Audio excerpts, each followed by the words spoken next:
Assalamu alaikum. Welcome back. Today I will discuss with you scripted speech, a topic which is included in the course of stylistic. So first we will talk about the speech script. What is speech script? A scripted speech has been written in advance. Scripted speech ऐसी speech होती है जो advance में लिखी जाती है. Although the speaker may pretend that it is spoken without preparation. जो speaker होता है वो pretend कर रहा होता है या शो ऑफ कर रहा होता है या अपनी जो है परफॉर्मेंस से शो कर रहा होता है कि वो जो स्पीच प्रेजेंट कर रहा है वो जो है ऑलरेडी लिखी हुई नहीं है. मतलब उसने पहले से नहीं लिखी हुई या पहले से लिखी हुई स्पीच को उसने तैयार नहीं किया.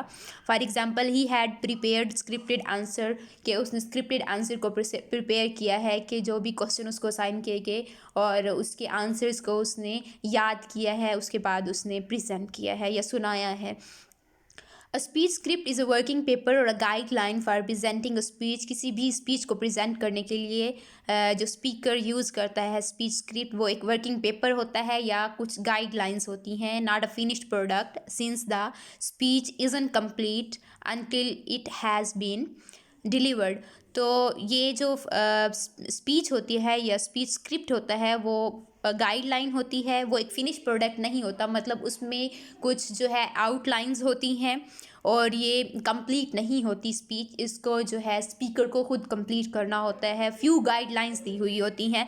The speech writers need to make the script as clear and complete. जो स्पीच राइटर होते हैं, जो स्पीच स्क्रिप्ट लिखते हैं, उनको चाहिए कि वो स्क्रिप्ट को जितना चाहे उतना क्लियर बनाएं, कंप्लीट बनाएं as possible, but realise that it may not be followed exactly. लेकिन जो ऐसी उनको बनानी चाहिए या स्पीच को ऐसे लिखना चाहिए कि जो स्पीकर है उसको एग्जैक्टली या एज इट इज़ उसको फॉलो ना कर सके. इस तरह के फ्यू पॉइंट्स जो हैं, इस तरह की गाइडलाइंस उनको देनी चाहिए कि जो स्पीकर है वो अपनी मर्ज़ी से भी एडिशन करना चाहे तो उसमें क्या ऐड कर सकता है जो भी चीज़ें. द स्पीकर में ऐड लिप एडिशनल कमेंट्स. अपनी मर्ज़ी से जो कमेंट्स हैं वो स्पीकर ऐड कर सकता है. Intentionally skip some parts. वो इंटेंशनली अपनी मर्ज़ी से मतलब कुछ पार्ट्स को स्किप करना चाहता है तो कर सकता है. और एक्सीडेंटली ओमिट अदर. और मतलब ना जानते हुए वो एक्सीडेंटली जो है कुछ पार्ट्स को ओमिट भी कर सकता है. Speech script, speeches and by extension speech scripts are meant to be heard. मतलब कि जो speeches होती हैं या speech script होती हैं उनको orally हमें पहले बोल के देखना चाहिए, हमें पढ़ना चाहिए, उनको read करना चाहिए.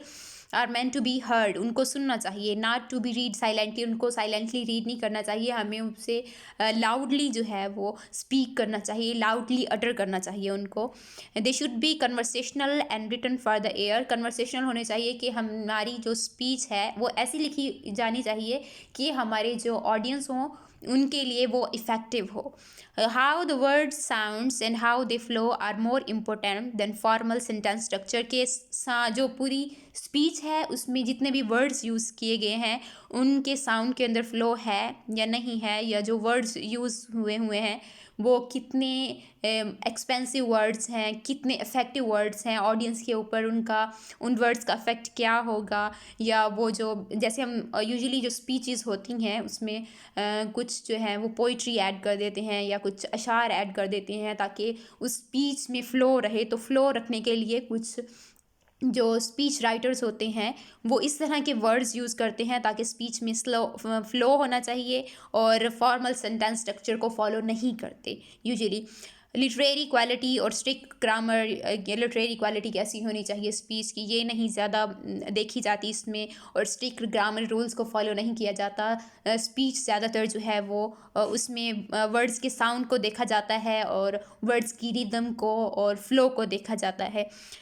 Sentence fragments, colloquialisms, figures of speech, and some repetitions are not only acceptable, they usually improve our speech. मतलब कि सेंटेंस फ्रेगमेंट होने चाहिए. किसी एक जगह पे पॉज हो गया या एक सेंटेंस को ज़्यादा लंबा ले जाएं या कुछ फ्रेजेस यूज़ कर लें या उसमें figure of speech, simile, metaphor या उसके अलावा एलिट्रेशन यूज़ कर लें. उसे एग्जैजुरेट कर ले, हाइपरबली यूज़ कर ले, इस तरह की चीज़ें जो है वो स्पीच में होनी चाहिए।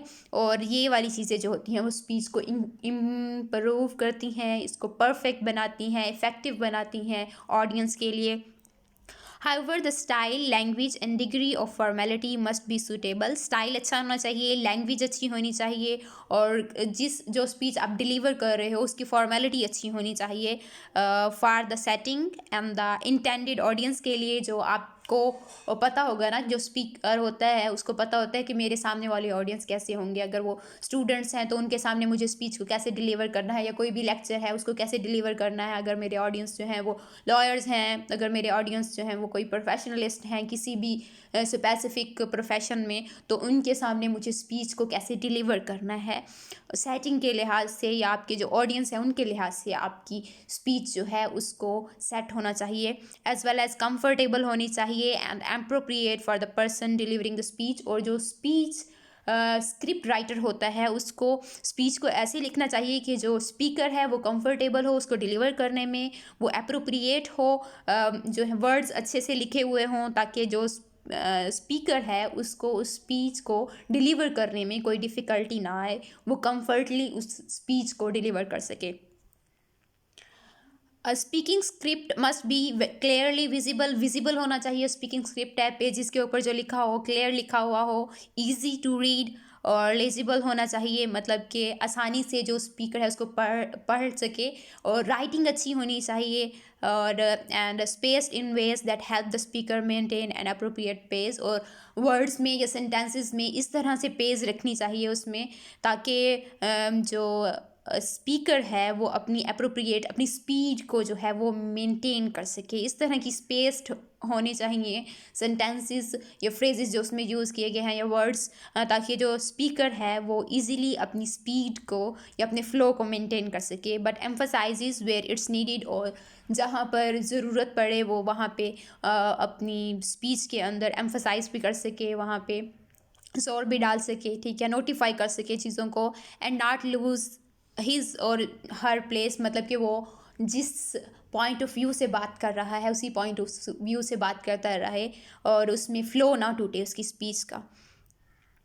Scripted speeches are those that are prepared and written down in advance in contrast to the kind of spontaneous conversation के मुकाबले में scripted speech वो होती हैं जो ऑलरेडी लिखी हुई होती हैं। spontaneous conversation का मतलब ये है कि आप अपनी तरफ से जवाब दे रहे होते हैं, आप खुद ब खुद जो बोल रहे होते हैं, आप खुद ब खुद आंसर कर रहे होते हैं किसी भी चीज़ का। तो उसके मुकाबले में scripted speech वो होती हैं जो ऑलरेडी आपने प्रिपेयर किए हुए होते हैं answer. And dialogue we use in everyday situation. Scripted speeches में भी पॉलिटिकल स्पीचेस हो सकती हैं जो कि हमारे पॉलिटिशियंस देते हैं। Speeches address to particular organisations और गैदरिंग, मतलब हेल्थ केयर सेंटर के लोग अगर स्पीच दे रहे हैं तो वो हेल्थ के मुताबिक होंगी। कोई भी स्पेसिफिक जो ऑर्गेनाइजेशन होगी या गैदरिंग होगी, कोई वेडिंग होगी तो वेडिंग में भी कोई स्पीकर्स बोलते हैं, इसके मुताबिक जो है स्क्रिप्टेड ऑर्गेनाइजेशन के मुताबिक जो स्पीच होती है या स्क्रिप्टेड स्पीच होती है उसके मुताबिक लिखी जाती है, एड्रेस्ड की जाती है या डिलीवर्ड की जाती है। They may be intended for public mass audience, और बहुत ज़्यादा ऑडियंस के लिए भी लिखी जा सकती हैं, और for more local and private meeting के लिए जो स्पीचेस की जाती हैं वो भी स्क्रिप्टेड स्पीचेस होती हैं। मतलब कि कोई भी किसी भी कंपनी का चेयरमैन है या किसी मल्टी नेशनल कंपनी का चेयरमैन जो है वो अगर अपनी पूरी कंपनी के जो जितने भी एम्प्लॉयज़ हैं उनके सामने अगर वो स्पीच कर रहा है तो वो उसकी लोकल होगी या प्राइवेट स्पीच होगी, प्राइवेट मीटिंग होगी, तो उस प्राइवेट मीटिंग में भी स्क्रिप्टेड स्पीचेस जो हैं वो डिलीवर की जाती हैं। Such speeches seek to engage their audience in a range of ways, और इस तरह की स्पीचेस जो हैं अपने ऑडियंस को कुछ ऐसे तरीक़ों से जो है वो रेंज करती हैं, often with rhetorical techniques similar to those used in persuasive writing. मैंने ऑलरेडी आपको एक लेक्चर में जो रेटोरिक पे मैंने दिया था उसमें मैंने बताया था कि जो रेटोरिकल टेक्निक्स होती हैं उसमें आप लोगोस, इथोस, पैथोस जो है आप यूज़ करते हो। तो परसुएसिव राइटिंग में जो आप यूज़ करते हो तो आप रेटोरिकल टेक्निक्स यहाँ पे यूज़ कर सकते हो परसुएसिव राइटिंग के लिए। दे मे और may not offer counter arguments, और उसमें काउंटर आर्गूमेंट्स हो भी सकते हैं या नहीं भी हो सकते, बहस व मुबाहिसा की तकरीरें भी हो सकती हैं। Tend to offer a particular line और point of view and attempt to persuade listeners to share their vision. फिर एक आप पर्टिकुलर लाइन या एक पर्टिकुलर व्यू या आपका स्पेसिफिक टॉपिक है, आप उस पे बोलने की ज़्यादा कोशिश करें। फिर अपने लिसनर्स को आप इन्वॉल्व करना चाहते हो तो आपने ऐसे करना है कि अपने लिसनर्स को परस्यूड करना चाहते हो तो आप उनको कंट्रीब्यूट करवाओगे ना अपनी स्पीच के अंदर, तो वो अपने विजन को शेयर करेंगे। तो इस तरह से जो आपकी स्पीच होगी वो ज़्यादा इफ़ेक्टिव हो जाएगी और स्पीकर और जो ऑडियंस होगा, स्पीकर या हेयरर होगा, उसके दरमियान इंट्रैक्शन जो होगी वो ज़्यादा इफ़ेक्टिव होगी।